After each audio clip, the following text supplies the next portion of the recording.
some, especially traditional, populations, I mean, cooking of the food is important. And Yes. that could be a way of changing the chemical compositions or making the food more digestible or even creating new molecules. Once you destroy the nutrient factors and those things I mentioned, there's not much to digest. So what it is with cooking, and there's a good reason cooking happened. People were getting sick. Remember, people didn't have diseases like we have today. People weren't dying of heart attacks and strokes and cancers, and there was no such thing as diabetes a century ago. There was no type 2 diabetes. Didn't exist. Look it up. I've looked in medical archives. It did not exist. And so what they were dying of is contagious disease, and where they got contagious disease was on sterile conditions. So where were they on sterile conditions? The water system. People didn't have facilities at that point. And it's really interesting. We must have some connection to the past, because I've always, when I've been with women, felt to protect them, to put them on the inside, away from the road. Isn't this interesting? And it wasn't until I was in France 30 years ago where somebody said, "Why do you do that?" This is just a woman I knew casually. And she said, "Why do you want me to be there?" And she said, "You know why you did that?" She said, "Up until recently, people used to, from the apartment buildings, throw everything out the window.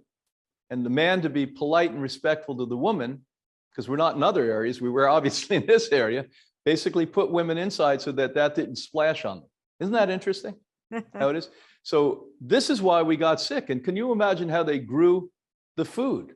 They were growing it in feces of animals. They were growing it. So E. coli and bacteria, because that's where all of this stuff comes from. And if there wasn't a healthy, balanced soil, we had an overgrowth of bad things. And that's where these infectious diseases came from that. Now, we always badmouth modern medicine. Modern medicine created something that's incredible that, by the way, they went nuts with, called antibiotics. Now, antibiotics is a great, great thing. I mean, a lot of people died of bacterial diseases before, but because it's one of the few drugs they've ever created that has any success at a big level, they go nuts on it. They think it's for everything.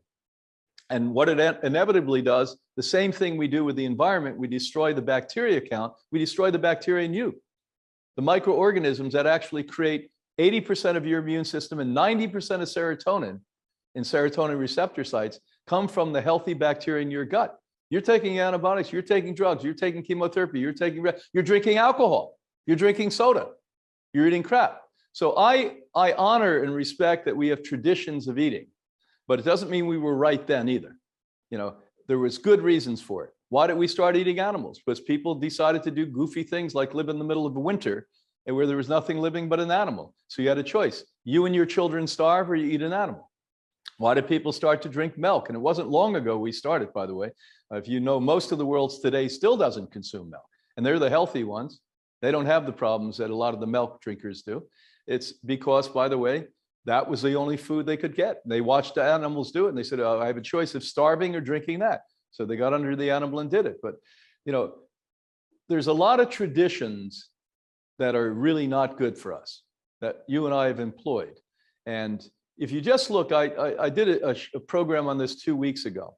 If you look at China versus India, now, an Anglo over here doesn't know the difference, of course. They probably don't know how to, on a map, show you where China or India is, but I've been to both of the places, and I can say to you something, that they eat a lot more plants than you and I.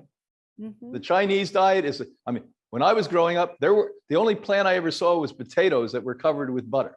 That was the only plant I ever saw, and French fries with ketchup. Sorry. Yeah, but the reality is, when they compared the microbiome, healthy gut of the Indians who eat very little meat to no meat, and not that they're perfect, some of them eat dairy food, to the Chinese had 10 times less healthy bacteria that created serotonin in the brain. Really?